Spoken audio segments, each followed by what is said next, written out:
Estamos voltando aqui ao programa Avesso do Avesso e hoje nós estamos entrevistando a psicóloga Luciane Mina. Eu queria saber de você, Luciane, exatamente isso que eu falei no intervalo, no bloco anterior, desculpe. Essa sede de ter, a gente ouve o rádio, vê a TV, entra na internet, publicidade para que a gente consuma e consuma mais, e os shopping centers da vida, e estimulam muito mais o ser humano a ter do que a ser. Você acha que isso aí tem jeito? Você como psicóloga, como é que muda essa relação?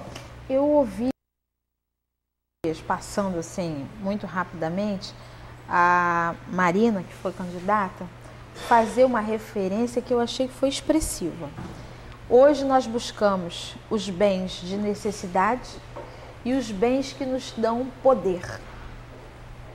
Então, se eu hoje estou com um celular, aquele celular, daqui a pouquinho a mídia já está dizendo: ih, você já não tem mais esse poder todo, tem que comprar outro, e tem que comprar outro. Então, muitas vezes a gente se percebe numa situação onde eu não preciso daquilo, mas eu preciso ter para que eu possa ser. Isso. Então, é nesse jogo que fragiliza as pessoas e que a educação cada vez mais estimula a necessidade de poder. Eu preciso. Observa que se diz assim: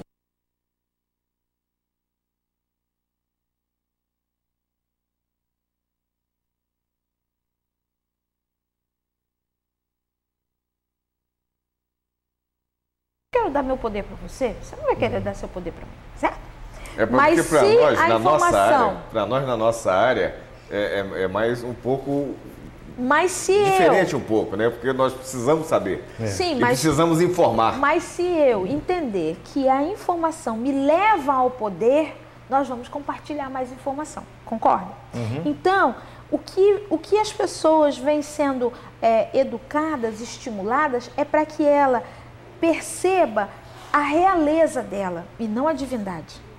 E aí é aquela diferença. Ela precisa se perceber importante, maior, eu sei mais, eu melhor posso, eu vou, eu sou melhor, meu nome é melhor, minha cor é melhor, meu tamanho é melhor. E aí eu vou nesse afã o tempo inteiro, além e apesar das adversidades. Quando eu começo a observar a importância que eu preciso, o que é necessário nesse momento? O que eu preciso praticar, o que eu tenho que te dar, o que eu preciso buscar contigo para transformar a nossa realidade, aí a coisa tem jeito.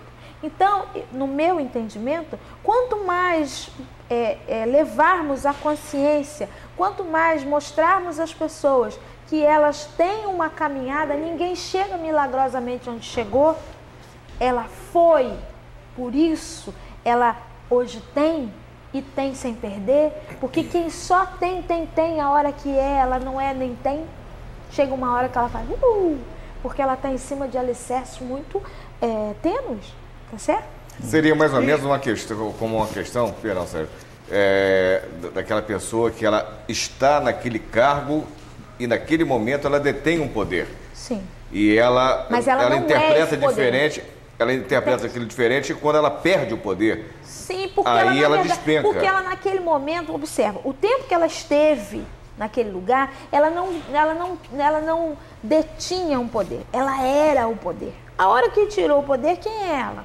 Entende? Então eu não sou o meu cargo, eu não sou psicólogo, eu não sou um papel. Eu sou alguém que tem uma diferença para fazer na caminhada de alguém.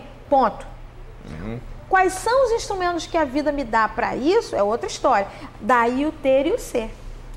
A psicóloga Luciane Mina, o que acha do Big Brother na cabeça do povo brasileiro?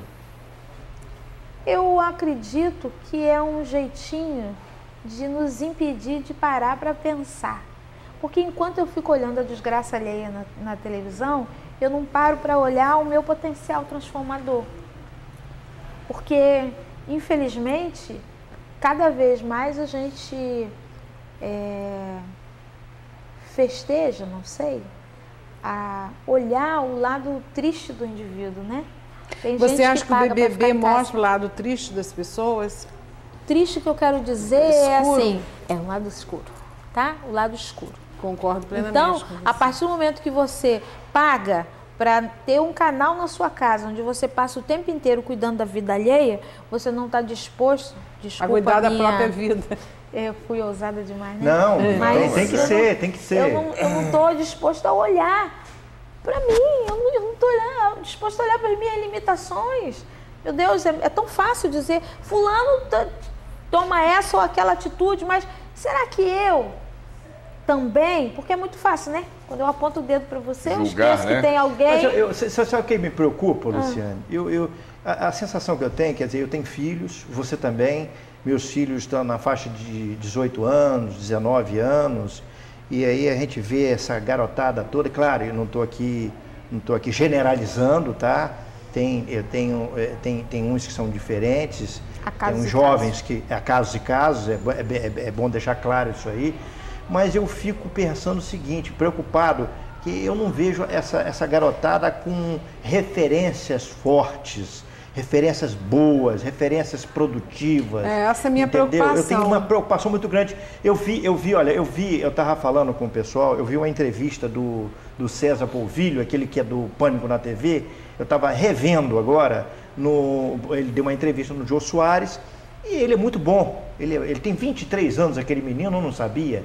Tem 23 anos, é muito novo, muito talentoso. E Jô enalteceu muito o talento dele. E aí ele falando da vida dele, da história dele, então ele é muito culto, por incrível que pareça, aquela loucura dele toda, ele é muito culto, ele deu uma boa formação.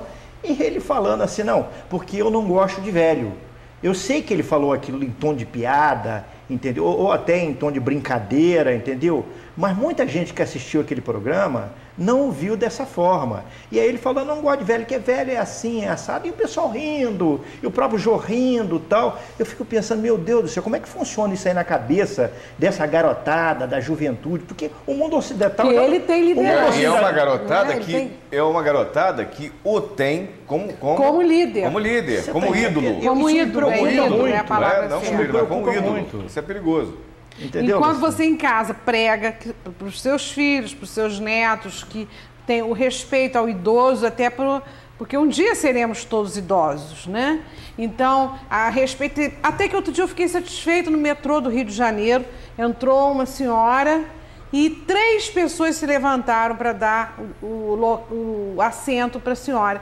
Eu fiquei muito satisfeita, porque na minha época, se eu entrasse no bonde, que eu fui da época do bonde, ou no trólebus, ou no tamandaré, e entrasse uma pessoa idosa e eu não me levantasse imediatamente para dar o lugar para aquela pessoa, Sua mãe te dava um milho esconde, eu sofri uma, né? Olha, Então eu fico respeito. pensando, você trabalha em casa e a televisão chega e destrói isso na cabeça, destrói Luciane, o seu trabalho. Você é otimista com a sociedade moderna?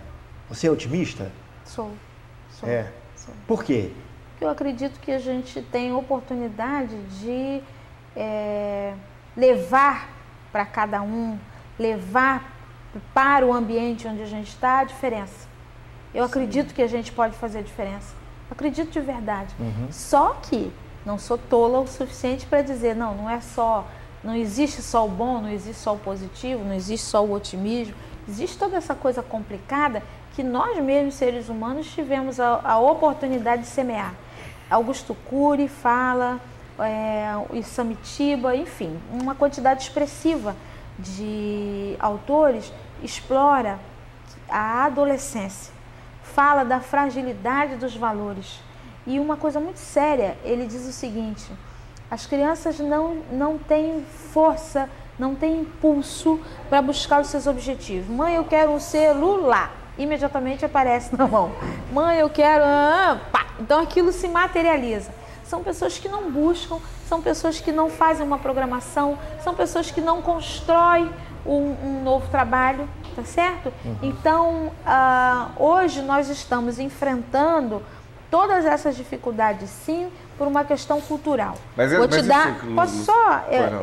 Eu fui a Curitiba e eu tenho parentes lá Nós estávamos dentro de uma área com cerca, numa fila onde nós estávamos mais ou menos em 18 pessoas, e a minha prima falou assim, tá vendo aquela senhora que está ali do outro lado da rua?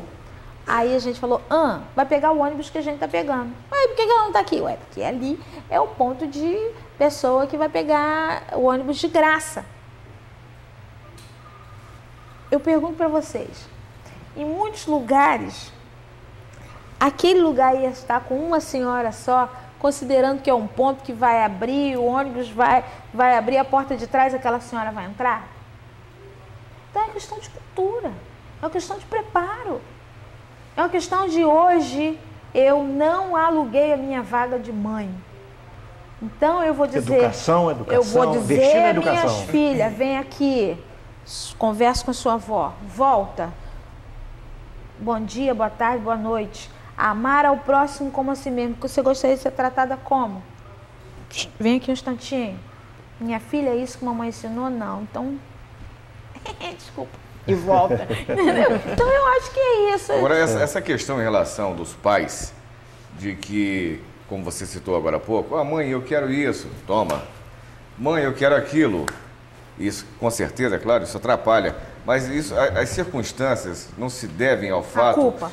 A culpa, né? Mas a própria circunstância não se deve ao fato hoje do próprio universo competitivo demais, onde os pais têm que trabalhar muito e não tem muito tempo para dar atenção, para conviver com o filho, e aí tenta suprir. Querem recompensar. Aí nós querem vamos suprir compensar aquele a culpa espaço. do não estou presente, né? eu te dou alguma coisa. Isso, né? não é? Agora, Isso não ocorre muito? Acontece demais. E a primeira vez que você não dá, É o que mais aí acontece. tem problema. Aí quando Só que- você nega na próxima vez, que você não tem disponibilidade de tempo, de recurso, seja o que for, para atender aquela necessidade, aquela reivindicação do filho, aí já Mas gera aí promove um atrito Eu retorno um educacional. conceito. Eu retorno um conceito.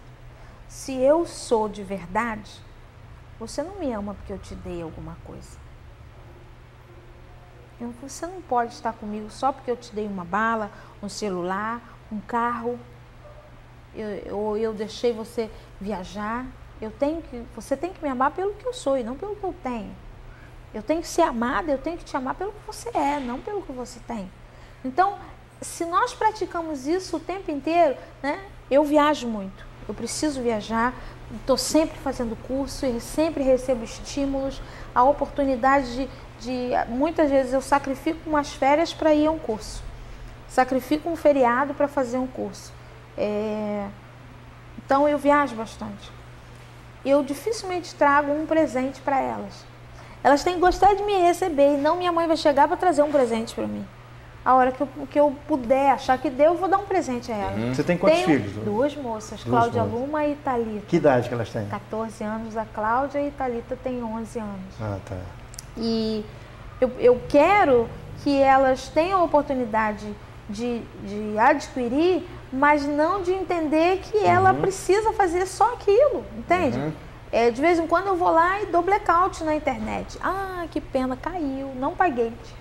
Eu não deixei, porque ela vai ter que criar, ela vai ter que achar um jeitinho, entende? Ela vai ter que, como uma vez ela chegou pra mim e falou, mãe, eu vou fazer o quê? Eu falei... Os jovens falam muito isso. Muito. Mas não tem internet. Eu vou fazer o quê? Eu digo, minha filha, você é criação Vai pura. ler. Você Vai é criação conversar com um pura. amigo, né? Entre em contato com as coisas que estão em casa. Vamos lá. Antigamente, gente, a melhor coisa que tinha na praia é quando faltava luz, a gente não contava piada. Era muito bom. É verdade, mas Luciane, nós vamos voltar a conversar com você, mas a gente tem que ir ao intervalo. A conversa está muito agradável. Nós vamos ao intervalo, daqui a pouco a gente volta para falar com você.